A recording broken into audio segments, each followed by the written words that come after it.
और चलिए आगे बढ़ते हुए लालू प्रसाद की तबीयत को लेकर आपको अपडेट दे देते हैं। लालू प्रसाद इलाज के लिए दिल्ली रवाना हो चुके हैं। राबड़ी देवी भी लालू प्रसाद के साथ। लालू प्रसाद की तबीयत बिगड़ी है, ये बड़ी खबर, बड़ा अपडेट आपको दे रहे हैं। पारस अस्पताल में एडमिट हुए थे लालू, डॉक्टर्स ने उनका चेकअप किया। लालू प्रसाद का ब्लड प्रेशर लो था। तबीयत ठीक होने पर दिल्ली के लिए वो रवाना हो चुके हैं। दिल्ली एम्स में ही लालू प्रसाद का इलाज होगा। आपको बता दें कि उससे पहले पारस हॉस्पिटल वो पहुंचे थे, जहां पर कुछ देर उनको रखा गया ऑब्जर्वेशन में। डॉक्टर्स ने चेकअप किया। डॉक्टर्स ने ये बताया कि जब वो हॉस्पिटल पहुंचे थे तो ब्लड प्रेशर काफी लो था उनका, लेकिन जब हॉस्पिटल में उन्हें रखा गया, कुछ ओरल दवाइयां दी गई, उसके बाद उन्होंने बेहतर महसूस किया। उसके बाद वो घर के लिए रवाना हुए और अब अपडेट ये है कि वो दिल्ली के लिए रवाना हो चुके हैं। आपको बताएं कि उनके साथ राबड़ी देवी हैं, परिवार के कुछ और सदस्य भी उनके साथ दिल्ली रवाना हुए हैं और दिल्ली एम्स में ही उनका इलाज होगा। लालू प्रसाद यादव जो है वो दिल्ली के लिए रवाना हो रहे हैं। आपको बता दें कि यहाँ से उनकी तबीयत बिगड़ने के बाद पारस अस्पताल लाए गए थे और जहाँ पे उनका ब्लड प्रेशर जो है वो काफ़ी नीचे चला गया था। जिससे बैठ करके यहाँ से फ्लाइट से अंदर जाएंगे और आपको बता दें कि राबड़ी देवी जो है वो साथ में मौजूद है।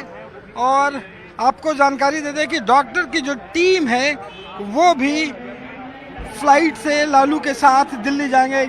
रास्ते में उनकी तबीयत बिगड़े नहीं, उनकी इलाज की अगर ज़रूरत पड़े तो वैसी हालत में यहाँ पे डॉक्टर की टीम जो है वो फ़ौरन उनका इलाज कर सके, इसके लिए डॉक्टर की टीम भी जो है वो फ्लाइट से साथ में दिल्ली रवाना होंगे। पारस अस्पताल में भर्ती कराया गया और वहाँ पे उनका इलाज किया गया और जिससे ब्लड प्रेशर जो है वो काफ़ी नॉर्मल हुआ। और ये तस्वीरों में देखिए कि हाथ में जो पट्टी है वो वहाँ पे लगी है। डॉक्टर ने जो जानकारी दी थी उसके मुताबिक कलाई में घाव है और साथ में पीठ पर एक घाव हुआ है, जिसके कारण उनकी परेशानी हुई और डॉक्टर ने इलाज के बाद उन्हें दिल्ली जाने की इजाज़त दी है।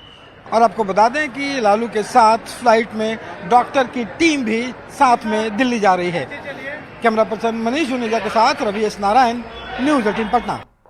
लालू प्रसाद यादव पटना से अब दिल्ली के लिए रवाना हो रहे हैं और सीधी तस्वीर आपको हम उनके आवास से दिखा रहे हैं कि लालू प्रसाद यादव आज दिन भर जो है कहीं ना कहीं जांच करवाने में जुटे रहे। यानी पहले दिल्ली जाने की प्लानिंग हुई और दोपहर में जिस प्रकार से दिल्ली की तैयारी हुई, लेकिन इसी बीच इनकी तबीयत बिगड़ गई और कहा जा रहा था कि ब्लड प्रेशर काफी कम हो गया था। पता चला कि बीपी काफी कम हो गया था, जिसकी वजह से देख सकते हैं लालू यादव अभी अगली सीट पर बैठकर अभी रवाना हो रहे हैं। ये तस्वीर आपको दिखा रहे हैं, देखिए लालू प्रसाद यादव है और राबड़ी देवी हैं और देख सकते हैं तमाम लोग अभी यहाँ से अब दिल्ली के लिए रवाना हो गए हैं और जो कार्यकर्ता है उनका जमावड़ा यहाँ पर लगा हुआ है। पटना एयरपोर्ट पर भी काफी संख्या में लोग जुटे हुए हैं। तो कुल मिलाकर दिल्ली एम्स में अब ये इलाज करवाएंगे और वहाँ पर डॉक्टरों की टीम ट्रीटमेंट करेगी। अभी फिलहाल ये देख सकते हैं कि आवाज से यहाँ रवाना हो रहे हैं और लालू प्रसाद यादव मीडिया से ही बात कर रहे हैं। लालू जी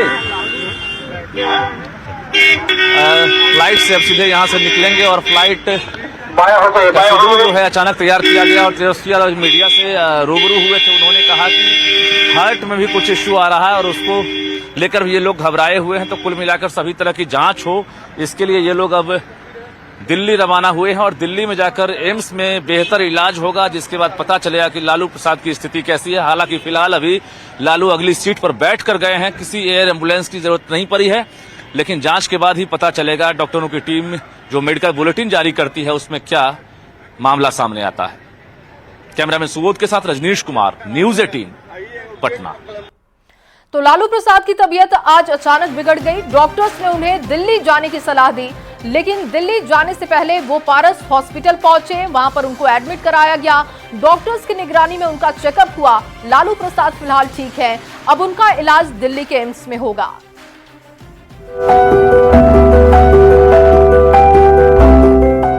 लालू प्रसाद की तबीयत अचानक फिर बिगड़ गई है। डॉक्टरों ने उन्हें दिल्ली जाने की सलाह दी, लेकिन दिल्ली जाने से पहले ही लालू प्रसाद को पारस अस्पताल ले जाना पड़ा। लालू प्रसाद को एयर इंडिया की विमान से दिल्ली जाना था, राबड़ी देवी एयरपोर्ट पहुंच चुकी थी, लेकिन लालू प्रसाद एयरपोर्ट पहुंचे उससे पहले उन्हें पारस अस्पताल में एडमिट कराया गया। डॉक्टरों की निगरानी में उनका चेकअप किया गया। राबड़ी देवी भी एयरपोर्ट से वापस हुई। लालू प्रसाद यादव जो हैं उनको पारस अस्पताल से अभी फिलहाल घर ले जाया जा रहा है और ये तस्वीरों में देखिए तेजस्वी यादव जो है वो खुद मौजूद हैं, राबड़ी देवी जो हैं वो मौजूद हैं। और आपको बता दें कि तबीयत बिगड़ने के बाद दिल्ली ले जाने की तैयारी थी और लेकिन उससे पहले चेकअप के लिए यहाँ पे लाया गया था पारस अस्पताल। और पारस अस्पताल में देखिए यहाँ पे तस्वीरों में देखिए स्ट्रेचर पर जो है वो लेटे हुए हैं और बताया गया है कि उनकी उनका जो ब्लड प्रेशर जो है वो काफी लो हो गया था। इस बीच में चूंकि ये थोड़ा ब्लड प्रेशर नीचे आके चल गए थे, अभी हम साथ में निकल जाएंगे। ब्लड प्रेशर ज्यादा ड्रॉप किया था सर? हमने नहीं देखा, जो उन लोगों ने घर पर देखा था उन्होंने कहा बीपी कुछ ड्रॉप किया। क्या स्थिति है? अभी स्टेबल है। उनको बुखार भी था, बुखार का भी दवाई दिया गया है। उनके घर से फोन आया था मेरे पास कि उनका बीपी लो हो चुका है, तो मैंने बोला तुरंत लेके आइए, उनको कुछ दवाई देना पड़ेगा। जब आए थे यहाँ पर जिस स्थिति में थे वो थोड़ा सा हल्का सा सुस्त थे वो, बट जैसे ही हम लोग ट्रीटमेंट स्टार्ट किया थोड़ा अलर्ट हुए हैं और हमने घाव देखा, घाव का मैंने दवाई जब दिया तो इमीडिएट दवाई स्टार्ट करना पड़ा उनका। और उसके बाद वो आँख खोले हैं, सबसे मिले हैं, बातचीत किए हैं। लालू प्रसाद के पीठ के पीछे घाव है। लालू प्रसाद के कलाई में भी जख्म है। ब्लड प्रेशर भी काफी गिरा हुआ था। लालू प्रसाद सुस्त महसूस कर रहे थे। लालू प्रसाद के किडनी में भी इन्फेक्शन है। ऐसे में डॉक्टरों की टीम ने दवा देकर ब्लड प्रेशर नॉर्मल किया।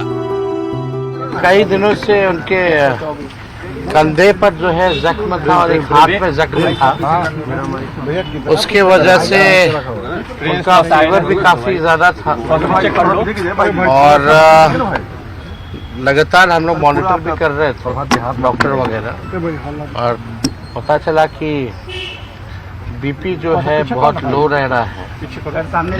और जब आज दिल्ली उनको एम्स में ले जाना था तो पता चला बीपी चेक हुआ तो अचानक से जो है बीपी जो है 88 और 44 हो गया था, काफ़ी लो हो गया था। फिर डॉक्टरों से राय लेने के बाद हुआ कि उनको फ्लाइट से अभी भेजना, जब तक स्टेबल नहीं होती बीपी तब तक जो है भेजना नहीं चाहिए। इस वजह से उनको जो है पहले अस्पताल में ले जाकर के चेकअप, थोड़ी स्टेबिलिटी आई है। चेकअप के बाद लालू प्रसाद को अस्पताल से आवास ले जाया गया। अब लालू प्रसाद का इलाज दिल्ली एम्स में होगा। पारस हॉस्पिटल में दवा देने के बाद उनके ब्लड प्रेशर में सुधार हुआ है। लालू प्रसाद फिलहाल ठीक हैं। लालू को पिछले साल जुलाई में दिल्ली एम्स में भर्ती कराया गया था। बिहार में पूर्व सीएम ने पिछले कुछ सालों में कई बीमारियों का इलाज करवाया है, जिसमें 2022 में सिंगापुर में किडनी ट्रांसप्लांट भी शामिल है। न्यूज 18 के लिए पटना से रवि एस नारायण की रिपोर्ट। वहीं लालू प्रसाद की तबीयत बेहतर हो, इसके लिए हाजीपुर में आरजेडी नेताओं ने पूजा पाठ शुरू कर दी है। आरजेडी नेता का कहना है कि उनकी सेहत में सुधार हो, इसके लिए वो छठ का व्रत भी करने जा रहे हैं।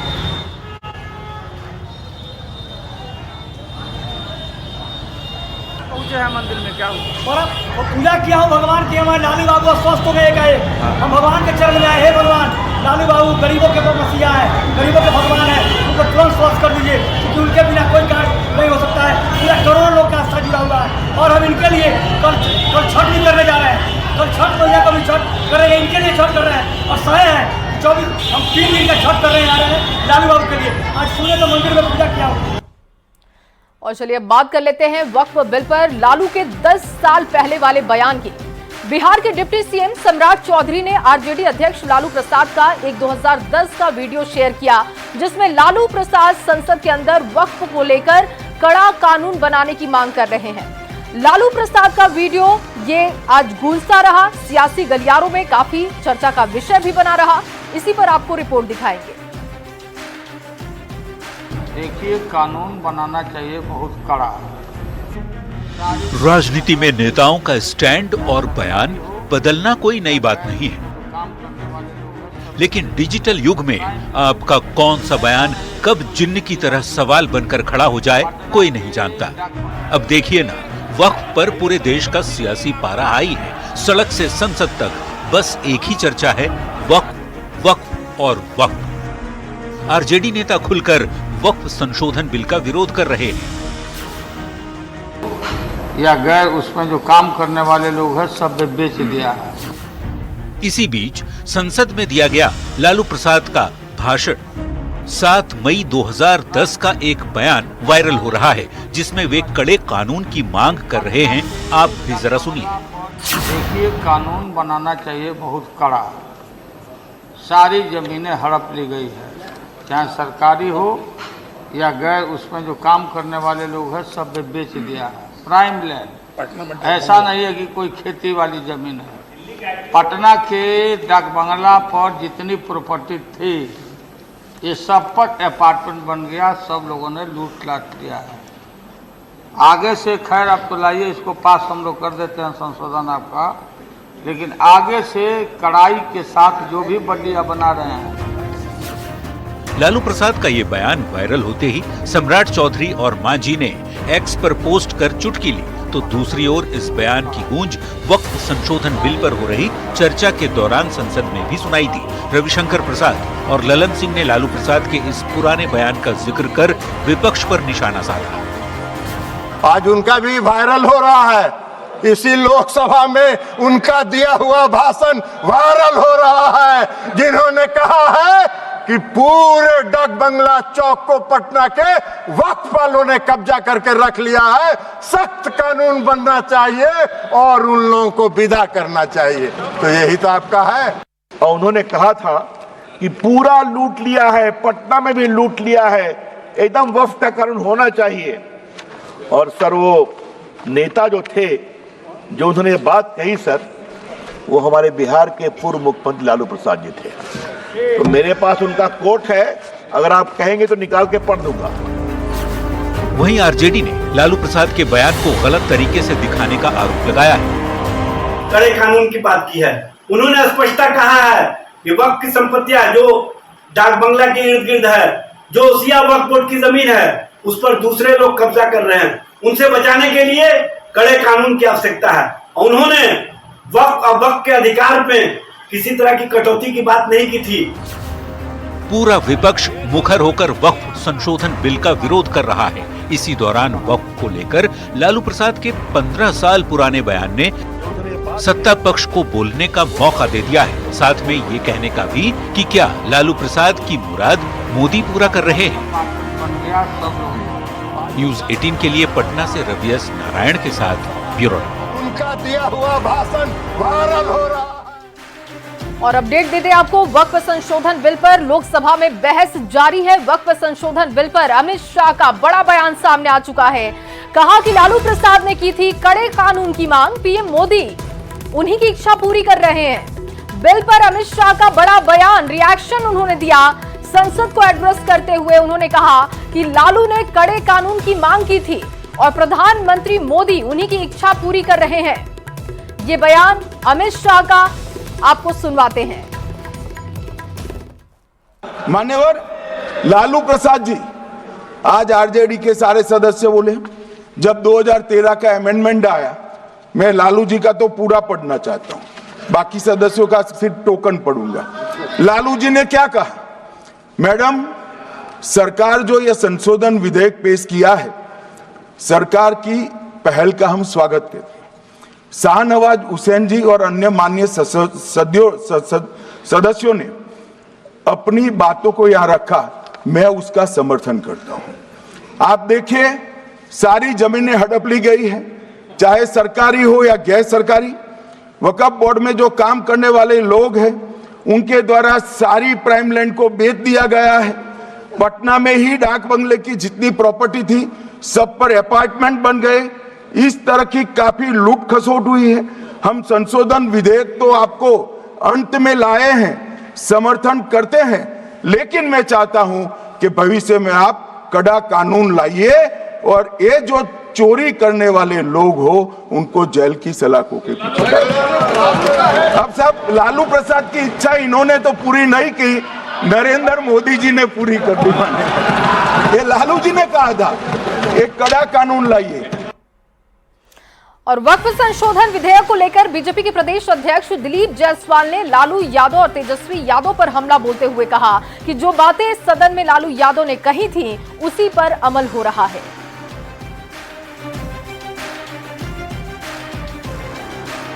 2010 में लालू यादव जी ने संसद में भाषण दिया था और भाषण में उन्होंने कहा था कि वक्फ कानून में सुधार होना चाहिए।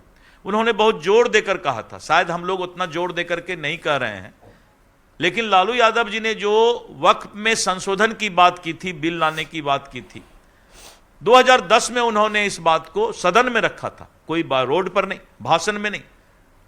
और लालू यादव जी का जो वो सोच था कि वक्फ में संशोधन होना चाहिए, आज लालू यादव जी ने जो बातें कही थी, आज उनको सोचना चाहिए कि जो चीज उन्होंने आज से 14 साल पहले कहा था उसी को आज जो है एनडीए धरातल पर लाने का काम। विपक्ष के लोग कह रहे हैं कि मुसलमानों पर निशाना साधा जा रहा है। मैंने कहा ना कि अगर लालू यादव जी विपक्ष में नहीं है, अगर वो भाजपा में शामिल हो गए हैं तब तो कोई दिक्कत नहीं है, लेकिन अगर वो विपक्ष में है तो उनको 2010 के अपने बयान को जो संसद में उन्होंने दिया है उसको सोचना चाहिए। लेकिन तेजस्वी उनके बयान को मानने के लिए तैयार नहीं। तेजस्वी जी को यह पहले बताना पड़ेगा कि वो लालू जी के पुत्र हैं कि नहीं, लालू जी के आइडियोलॉजी पर वो चल रहे हैं कि नहीं चल रहे हैं। और वहीं लोकसभा में विपक्ष के जोरदार हंगामे के बीच सरकार ने वक्फ संशोधन विधेयक पेश कर लिया। इस बिल को लेकर कांग्रेस ने बीजेपी की नीयत पर सवाल उठाए तो अमित शाह ने कांग्रेस को ही कटघरे में खड़ा कर दिया। प्लीज बैठिए, ये तरीका ठीक नहीं है आपका। किसी की बात कोई बदगुमान ना समझे। कोई कांग्रेस जैसी कमिटियां नहीं है, हमारी लोकतांत्रिक कमेटी है माननीय। ये जो मूल जो ढांचा है उस पर आक्रमण है। शोर शराबा, शेरो शायरी और सांसदों के हंगामे के बीच संसद में वक्फ संशोधन बिल पेश कर दिया गया। किसी की बात कोई। संसदीय कार्य मंत्री किरेन रिजिजू ने शायराना अंदाज में इस साल के सबसे विवादित बिल को संसद में पेश किया और कहा कि उन्हें पूरा यकीन है कि आज जो लोग इस बिल का विरोध कर रहे हैं वो भी आगे चलकर इसके समर्थन में खड़े होंगे। अध्यक्ष महोदय, किसी की बात कोई बदगुमान ना समझे। इस जमीन का दर्द कभी आसमान ना समझेगा। ये मैं दिल से कह रहा हूं क्योंकि अच्छा सोच के साथ, बड़ा दिल के साथ, खुले मन से मैं ये प्रस्ताव आपके सामने में पेश कर रहा हूं। पर कांग्रेस को रिजिजू के दावे पर भरोसा नहीं। कांग्रेस का कहना है कि बीजेपी की नजर वक्फ की जमीन पर है और वो इस बिल के जरिए अपने 4 एजेंडे साधना चाहते हैं। ये बिल आज इस संविधान के इस जो मूल जो ढांचा है उस पर आक्रमण है और इनकी जो पूरा जो भाषण था वो हमारे संविधान के इस मौलिक अधिकार पर, हमारे संघीय ढांचे पर एक आक्रमण था। और चौथा इनका उद्देश्य डाइल्यूट, डिफेम, डिवाइड, और चौथा इनका उद्देश्य है to disenfranchise the minority communities. वक्फ संशोधन बिल को लेकर विपक्ष संसद में हंगामा कर रहा था। इसी दौरान केंद्रीय गृह मंत्री अमित शाह ने मोर्चा संभाला और फिर कांग्रेस को ही कटघरे में खड़ा कर दिया। अमित शाह ने कहा, इस बिल को संयुक्त संसदीय समिति को दिया गया। हमारे पास कांग्रेस जैसी समिति नहीं, हमारे पास लोकतांत्रिक समिति है जो विचार मंथन करती है। का ही आग्रह था कि कमिटी, ज्वाइंट पार्लियामेंट्री कमिटी बने। अगर कमिटी ने कोई बदलाव ही नहीं करने हैं तो ये कांग्रेस जैसी कमिटियां नहीं है, हमारी लोकतांत्रिक कमिटी है मान्यवर, जो दिमाग चलाती है। कांग्रेस के जमाने में कमिटियां होती थी जो थप्पा लगाती थी। हमारी कमेटी चर्चा करती है, चर्चा के आधार पर विचार करती है और परिवर्तन करती है। वक्फ संशोधन बिल को लेकर संसद के बाहर और भीतर दोनों जगह प्रदर्शन हो रहा है। बीजेपी दावा कर रही है कि बिल को लेकर विपक्ष भ्रम फैला रहा है, तो कांग्रेस इसे बीजेपी की सांप्रदायिक साजिश बता रही है। Bureau report, news 18। और अब बात कर लेते हैं पासवान फैमिली की। दरअसल रामविलास पासवान की फैमिली में फसाद लगातार बढ़ते जा रहा है। विवाद पैतृक संपत्ति का है, लेकिन इसमें सियासी एंगल भी है। संपत्ति से ज्यादा सियासी विरासत की लड़ाई दिखाई देती है। आपको रिपोर्ट दिखाते हैं।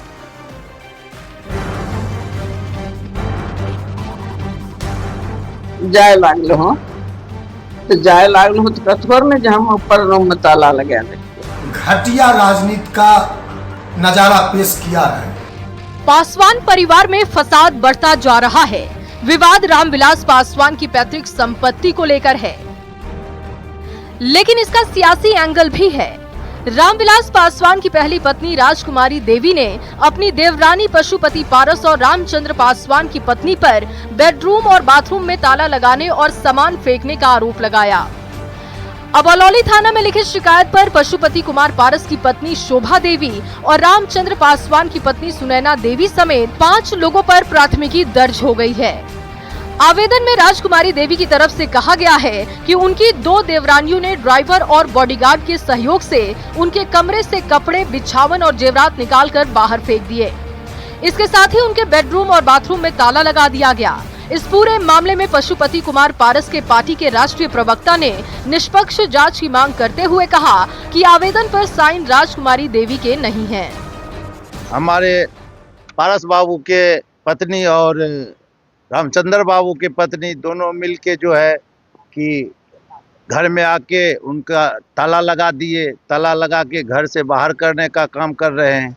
चिराग पासवान जी का पार्टी का जो जिला अध्यक्ष है, कल वो थाना पे जाके अलौली थाना पे वही तैयार किया है और शोभा देवी के पास वो वहाँ पे बयान देना था चैनलों को। इसका जिला अध्यक्ष हमारे पास है, अलौली थाना में खड़ा। राजकुमारी देवी पासवान का दस्तखत है नीचे, राजकुमारी देवी, हम उस दस्तखत को चुनौती देते हैं। सूत्र ये भी बता रहे हैं कि रामविलास पासवान के परिवार में मचे विवाद की असल वजह सिर्फ पैतृक गांव शहर बनने स्थित उनका घर नहीं, बल्कि अलौली विधानसभा सीट भी है। ये सब कुछ उस अलौली विधानसभा सीट की वजह से ही हो रहा है, जिस पर पशुपति कुमार पारस 7 बार विधायक रहे और अब बेटे यशराज चुनाव लड़ने की तैयारी कर रहे हैं। वहीं दूसरी तरफ चिराग पासवान ने अलौली सीट से उषा देवी के बेटे सीमांत मृणाल को चुनाव लड़ाने का वादा किया है। सीमांत मृणाल अपनी नानी राजकुमारी देवी के साथ काफी सक्रिय नजर आ रहे हैं।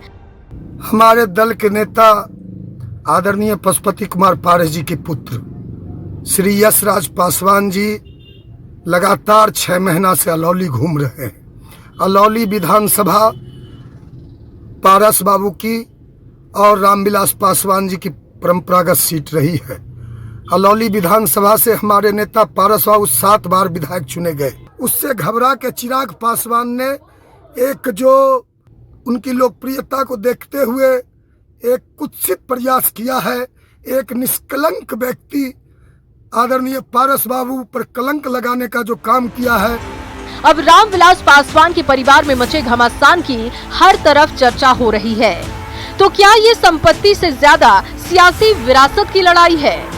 न्यूज़ 18 के लिए खगड़िया से दिग्विजय कुमार की रिपोर्ट। और बेगूसराय से आपको बड़ी खबर दे दें, बेगूसराय में आग लगने से कबाड़ी की दुकान जलकर राख हो गई है। दुकान में रखा सामान धू-धू कर जल गया। घटना रिफाइनरी थाना क्षेत्र के हेरपुर की बताई जा रही है।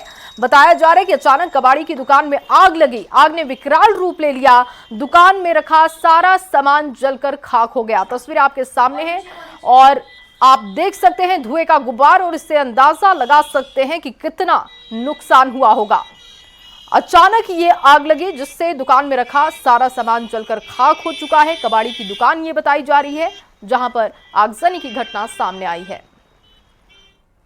और बड़ी खबर वैशाली से, जहां बेलसर के पटेड़ा जयराम गांव के मुसहरी टोला में शॉर्ट सर्किट की वजह से आग लग गई और आग में 15 घर जलकर राख हो गए हैं और आगजनी में लाखों का सामान स्वाहा हो चुका है। इस आगजनी में एक ऐसा घर भी जल गया जहां बेटी की शादी शादी का सामान जलकर खाक हो चुका है। दमकल की टीम ने कड़ी मशक्कत के बाद आग पर काबू पा लिया है। तस्वीरें आपके सामने हैं, देखिए 15 घर बताए जा रहे हैं कि शॉर्ट सर्किट की वजह से जल गए। इसमें एक ऐसा घर भी था जहां पर बेटी की शादी होनी थी।